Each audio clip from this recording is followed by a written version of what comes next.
GMC कोल्हापूरचा जो आत्ता 19 तारखेला पेपर झाला होता त्या पेपरमध्ये कशा प्रकारे प्रश्न आले होते, त्यांचे जे आपल्याला अवेलेबल झालेले प्रश्न आहेत ते प्रश्न सविस्तर स्पष्टीकरणासह आपण बघणार आहोत.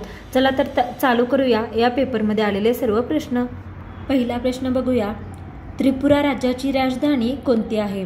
ऑप्शन 1 इटानगर, 2 रांची, 3 अगरतळा, 4 दिसपूर.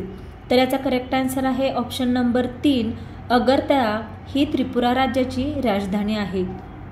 लाल ग्रह म्हणून कोणत्या ग्रहाला ओळखले जाते?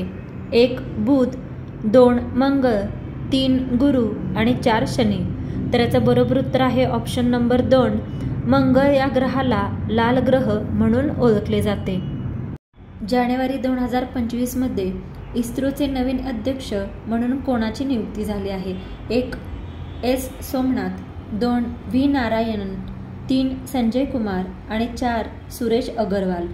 तर याचं बरोबर उत्तर आहे ऑप्शन नंबर 2 व्ही नारायणन यांची जानेवारी 2025 मध्ये इस्रोचे नवीन अध्यक्ष म्हणून नियुक्ती झाली आहे.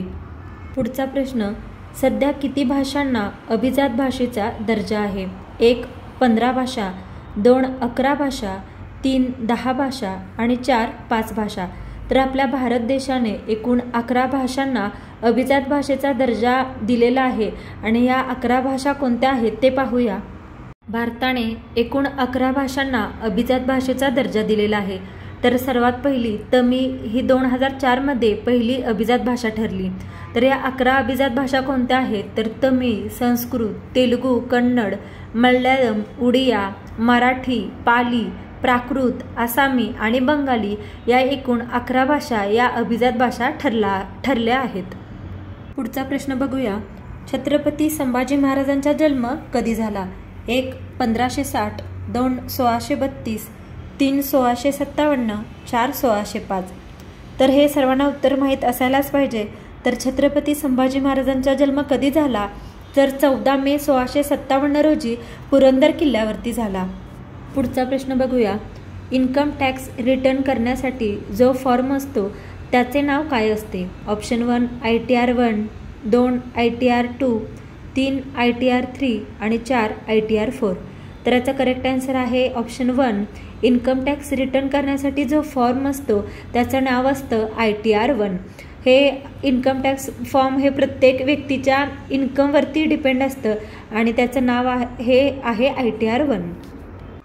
सध्या भारतात एकूण किती व्याघ्र प्रकल्प आहेत? ऑप्शन 1 35, 2 58, 3 40 आणि 4 55. तर याचं बरोबर उत्तर आहे ऑप्शन नंबर 2 58. सध्या भारतात एकूण 58 व्याघ्र प्रकल्प आहेत आणि 58वा व्याघ्र प्रकल्प हा मध्य प्रदेश राज्यात आहे. पुढचा प्रश्न.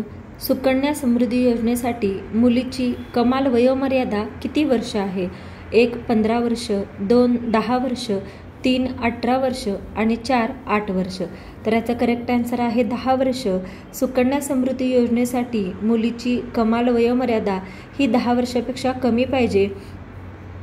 सुकन्या समृद्धी योजना ही बेटी बचाव बेटी पढाव या योजनेचाच एक भाग आहे.